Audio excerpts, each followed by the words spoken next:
Hey there and welcome back to another Disney video. And today I want to talk about Disney remakes, specifically the trend of Disney re-releasing new live action, or at least CGI versions, of their classic animated films that started in the 2010s. I mean, there was that brief period of time where Disney remade The Jungle Book and 101 Dalmatians in the 90s to the 2000s, but those don't really count for this age of remakes, I think. And so when they started this trend properly with Alice in Wonderland, I'll admit I didn't care at all. I wasn't against them by any means, but I just didn't care that they existed. It wasn't something that interested me, and I never really bothered to go and see them in the cinemas. And then, as I started to get older, I started seeing a lot of discussion about these types of movies online on places like Twitter or Reddit, and I saw that these films were extremely divisive to say the least. I saw that there was actually a large subsection of moviegoers that hate these films with a passion of 1,000 suns, and are very upset every time one of them gets announced or when one of them gets released.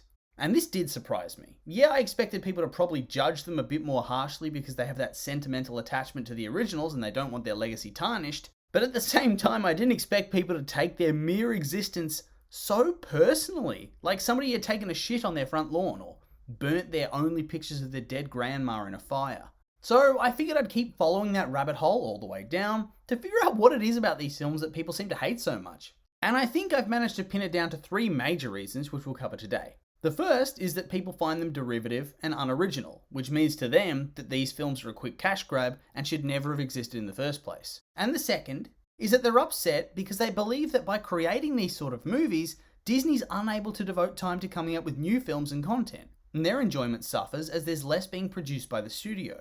And then the third reason is that the films are simply bad. Poorly scripted, poorly acted, poorly directed. Whatever you can think of, there's a complaint about that aspect of the film. And so, with all those main reasons lined up, let's dive into the third complaint first. The tenuous quality of these remakes. Now, I've actually bothered to watch most of these films now, and from my point of view at least, I don't think that the problem is really as bad as people are saying. Yes, there are some stinkers from the batch. I don't think anyone can argue that Alice Through the Looking Glass is a good film. Could they? But in all honesty, the majority of them are quite enjoyable when you break it down. For starters, I do rather enjoy the first Alice in Wonderland. I mean, that's the one that started it all if we're being honest. And I really enjoyed The Jungle Book and the first Maleficent movie as well. They're just really fun movies, and in my opinion, are the strongest fresh takes on an established franchise in the Disney fandom.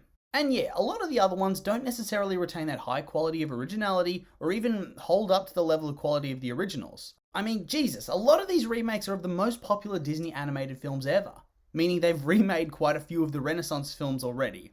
And a lot of those were just lightning in a bottle. It's an insane task to not only measure up to that, but then to improve upon that as well. And it's honestly probably the reason as to why some of my favourite remakes are ones that aren't from the Renaissance.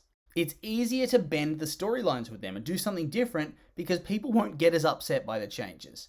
But in any case, even the Renaissance remakes, they're still enjoyable for the most part, and they aren't as terrible as people seem to parrot. And honestly, when have Disney live action films been known for their high quality anyway? It's not like this should come as a surprise to anyone, but whatever, I digress. And after all, this is the opinion that's probably the most subjective. And everybody has different tastes and different opinions as to what makes a movie good in the end. So we'll never really be able to come to a true consensus about these films beyond general trends and opinions. Although I think we can all agree that when it comes to these films, even if they aren't top Renaissance level quality, they're still fun and enjoyable. They're easy to watch and they have fun little divergences from the original. It doesn't feel like it's meant to be taken that seriously. It's just fan service. And plus, to be quite honest, Disney's definitely released a lot of worse original content, both animated and live action. But with all that being said, we'll move on to the other 2 reasons. And I honestly think that those 2 are just blanket hating these things.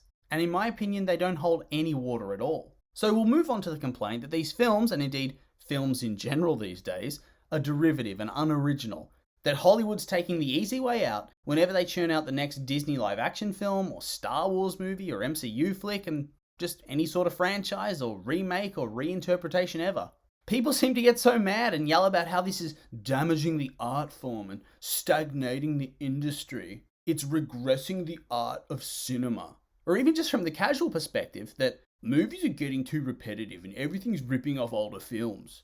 And I see this brought out literally all the time, and I just don't understand this perspective whatsoever if I'm being honest. Yeah, no shit, everything's derivative, that's how art works. You see things in life that you enjoy and want to bring to life. Stories that you hear about that you want to twist and change in your head, add your own personal flair to. If you look at a lot of early films, they all boil down to character archetypes and plot points and tropes that have been steadily developed on stage and in novels and in literature, and then finally on screen over thousands of years. I mean, billions of humans have lived on Earth, and thousands upon thousands of them have been involved in creative arts. Why is it so absurd to think that they wouldn't draw inspiration from one another, or make their own attempt at the same story?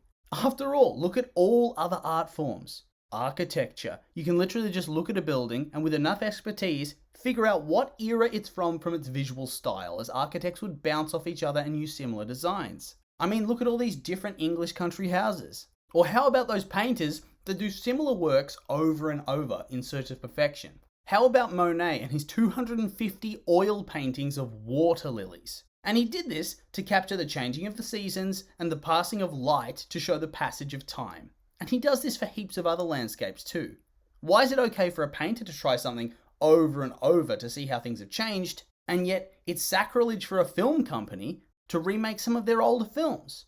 Here at least they use a different medium. After all, they're using live action, or at least photorealistic CGI for the majority of the films. They're at least trying a new visual style with these things. And then on top of that, they do make story changes, and many of them are quite significant. And they do this in order to improve upon the original, or at least try to make them more palatable to modern sensibilities for those that have aged kind of badly. And yeah, not all of it works. I mean, Cinderella's definitely a big improvement on the original in my opinion, as is Maleficent for Sleeping Beauty. But there are others that fall very flat. I'm not a big fan of Aladdin, or the Dumbo remake. Plus, I also think that there's this perception that original Disney films are original stories, but they're not. Almost all of them are adaptations from various books and stories. Even The Lion King's based on Hamlet. Does that mean that Disney isn't original because they're basing their stories on previous ones? No. Just because they've made the characters animals now that can sing? Of course not. Because that takes originality to think of new ideas and story points, to make different design choices while staying true to the source, and for the most part, I think the remakes do this as well. Yeah, perhaps they don't break all that much new ground, but honestly, that's not what Disney's really known for anymore. They are the comfort food of cinema. They're here to make you happy, and that's all. I don't think they're looking to unleash a new golden era of cinema by releasing art house film after art house film. That's just not what they do, and that's okay. There are plenty of other studios that do that. And hey, sometimes Disney does collaborate with those studios to release films, but sometimes they actually want to make a profit too. And this leads me into the final major complaint that people seem to have surrounding these types of movies.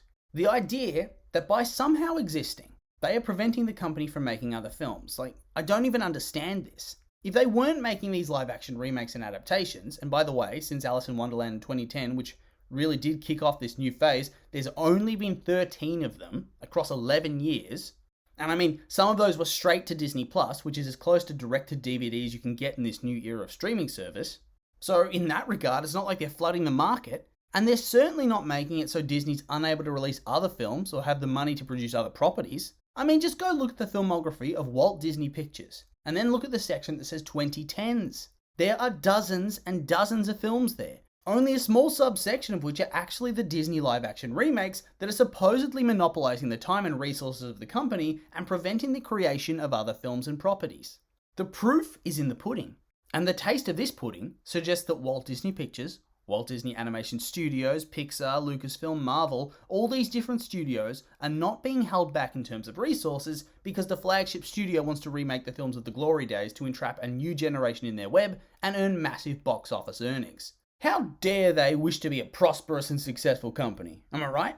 Seriously, all these subsidiary studios are firing on all cylinders, releasing new films and web series all the time. How could they possibly be being held back? And in all honesty, I would argue that these remakes are actually a good thing as far as new content's concerned, because these films are reliable, they're worthwhile, they're lucrative for the company. Seriously, just look at the box office earnings versus the budget. The Lion King earned over $1.5 billion off a budget of $260 million. Beauty and the Beast, Aladdin, Alice in Wonderland, they all made it over $1 billion, and Jungle Book came damn close.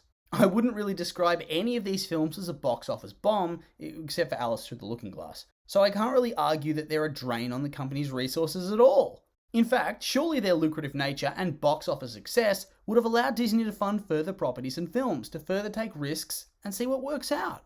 And so, I can't really see where these films have gone wrong to be hated so much by such a big subsection of people.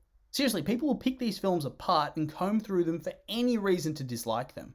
And so ultimately, the glaringly obvious reason where I feel like this overwhelming disdain comes from is that I think people don't want their nostalgic love for these films to be challenged whatsoever. It's the same with book adaptations, but ultimately Disney animated films probably have a wider spread than a lot of novels, and people hold true to childhood nostalgia and connections to these films and feel entitled to complain at anything ever tarnishing their rose-tinted reputations. And honestly, I just don't understand, because these do not ruin the previous film it was based on. That's already been made, and it's had its time in the sun. Some of them are like 50 to 60 years old. You're still allowed to prefer the original if you want, but just because it's a new retelling with a different take, it doesn't just make it automatically bad. And it's fine to love and care about these old films. I love them just as much as the next person, but realistically, most of these new films don't suck, and I actually think they're really underappreciated in terms of fans online, and I think despite online criticism, that a lot of the public actually agree with my point of view, considering their consistent box office appeal. They do not drain resources. They're a financial boon for the company, and that probably allows them to fund further projects and to continue to produce the franchises we know and love in greater quantities than ever before. But anyway, that's the end, and as always, these are just my opinions, and now I'd like to hear yours. What do you think of the Disney live-action remakes? You like them, hate them, think people need to be more open-minded, or is Disney a completely evil corporation that needs to shut down? I'm curious for your thoughts, so make sure to like, comment, and subscribe, and let me know.